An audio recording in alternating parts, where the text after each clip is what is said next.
camarades d'Afrique, vous connaissez ce monsieur, le colonel Ibro Amadou Bacharou. C'est le chef d'état-major particulier du président Abdraman Tiani, président de la République du Niger. Frère, c'est lui-là qui fait trembler toute la France actuellement. Il a dit, les médias français se sont mis en branle. C'est les articles en poids sur lui. Frère, Macron lui-même, il n'arrive plus à s'asseoir, il n'arrive plus à marcher, il n'arrive plus à rien faire. Il a la tremblote. Vous savez pourquoi il fait trembler la France? Un petit discours de 30 secondes. Frère, on va écouter le colonel et bon, on va décortiquer. Le colonel, frère, on est parti. Sachez-le, on va rentrer en guerre avec la France. Ça, sachez-le. Il ne faut pas tourner autour. On n'est pas en guerre. C'est maintenant qu'on va en guerre avec la France. Vous savez pourquoi on va en guerre avec la France? Vous ne pouvez pas empêcher à quelqu'un qui boit à manger et vous le mangez devant lui, vous lui dites que vous n'allez pas le manger. La France! La France! La France! Frère, vous avez entendu? Sachez-le, on va rentrer en guerre avec la France. Sachez-le, nous allons rentrer en guerre avec la France. Parce que vous ne pouvez pas manger devant quelqu'un et il voit la nourriture là. Lui, il a envie de manger ça. Il a besoin de manger ça pour vivre. Et puis vous lui dites que tu ne vas pas manger ça ici. Et puis pensez que la personne ne va pas venir chercher à récupérer la nourriture. C'est une métaphore. Il fait allusion à quoi? Vous le savez très bien. Il fait allusion à l'uranium, aux ressources du Niger. La France a besoin des ressources de l'uranium du Niger pour alimenter ses centrales nucléaires, pour produire l'électricité. On voit Paris-Ville-Lumière. Paris-Ville-Lumière, ça vient de Arlit. Paris-Ville, ça vient de Agadez. Paris-Ville-Lumière, ça vient du Niger. Vous comprenez? Donc, aujourd'hui, le Niger dit la France ne fait plus partie de l'exploitation de l'uranium au Niger. L'uranium du Niger, là, la France doit oublier ça. La France doit oublier ça.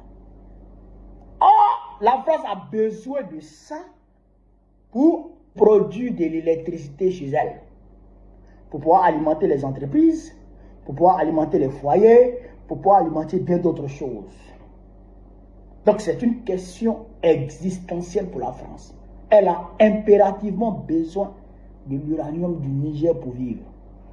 Le Niger dit, tu gagnes plus. Si tu veux mourir, il faut mourir, tu gagnes plus. Donc le face à face est dégagé. Le bras de fer est dégagé. La France va toujours vouloir récupérer l'uranium du Niger. Or, pour récupérer l'uranium du Niger, il faut déstabiliser le Niger. C'est-à-dire qu'il faut déchoir le régime d'Abdraman Tiani et mettre un régime vassal à sa place, un régime docile à sa place, qui puisse encore rappeler la France afin que la France puisse continuer à voler l'uranium du Niger. Or, de l'autre côté, le Niger a besoin de son uranium pour se développer.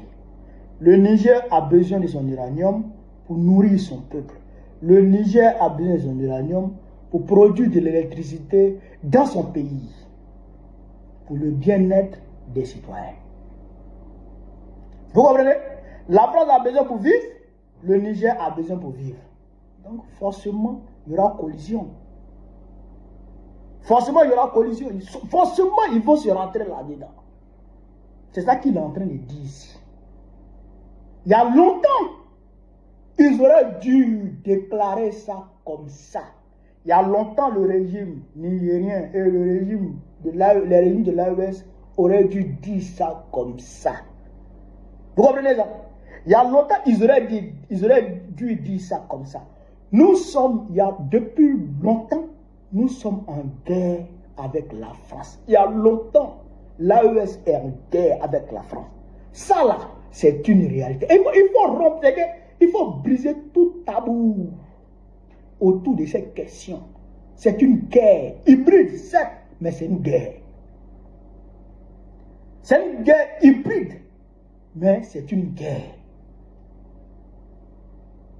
C'est une guerre par procuration, mais c'est une guerre. Mais aujourd'hui, leur proxy même là, qu'ils envoient là, c'est-à-dire les mercenaires qu'ils envoient là même là, ils vont passer à une autre étape. Ils ne vont plus envoyer les mercenaires. Ils vont venir maintenant à visage découvert. Et ce qu'ils sont en train de schématiser actuellement, c'est ce qu'ils sont en train de préparer actuellement dans le noir pour venir contre l'AES. Vous comprenez là? Pour venir contre l'AES. Or, on sait que on peut avoir un dénouement heureux, tranquille, où chaque parti va avoir une part satisfaisante. Vous comprenez ça? On peut avoir un dénouement heureux où chacun va avoir une part satisfaisante. Chacun sera satisfait. Il suffit juste que la France change de posture, que la France cesse de croire que l'espace AES l'appartient. Que la France cesse de croire que le Niger est toujours sa chasse à garder, sa propriété privée. Et que la France se mette maintenant dans une posture d'égal à égal vis-à-vis du Niger.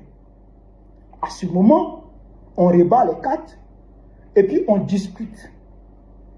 Le Niger, vous voulez vendre votre uranium? Oui, on veut vendre notre uranium. Vous voulez vendre ça à combien? Ou bien vous voulez qu'on coopère comment? Le Niger envoie ses propositions et la France envoie ses propositions et on discute, on trouve un accord gagnant-gagnant. La France à 50%, le Niger à 50%. On met en place un système de contrôle équitable pour ne pas que le Niger se fasse voler et pour ne pas aussi que la France se fasse voler. Et puis, c'est tranquille. Il n'y a pas de guerre, il n'y a pas de problème, il n'y a pas de palabre. Mais comme la France pense que génétiquement, les Macron là pensent que génétiquement, ils sont supérieurs aux Nigériens, ils sont supérieurs aux Burkinabés, ils sont supérieurs aux Maliens, ils sont supérieurs aux Africains parce qu'ils sont blancs. Donc il faut venir imposer un dictat aux Africains. Il faut venir récupérer les ressources des Africains sans que les Africains aient leur mot à dire. À ce moment-là, il y aura toujours palabre. Il y aura toujours palabre.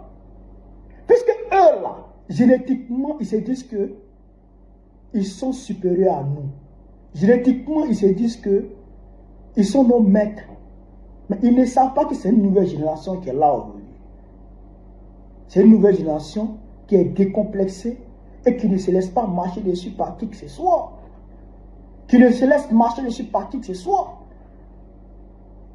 Qui a pris conscience qu'il peut exploiter ses ressources pour donner une meilleure vie à sa population.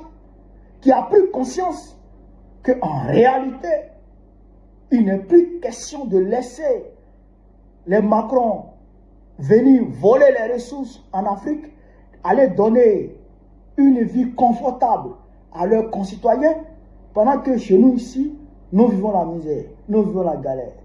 Nous avons compris que ce n'est plus possible et que ça ne sera plus acceptable. Donc à partir de ce moment-là, forcément il y aura collision, forcément il y aura guerre. Donc ça, il faut que les gens sachent ça, que la France est en guerre pour recoloniser, pour rebalkaniser, pour revassaliser les pays de l'AES, pour qu'elle puisse en disposer comme bon lui semble, comme un maître du 15e siècle. Mais ça, on ne peut pas l'accepter. On ne peut pas l'accepter. Et donc, Je remercie, je félicite le colonel Ibro. Frère, voilà un peu ce que je voulais vous dire sur cette vidéo. En tout cas, mon colonel, chapeau.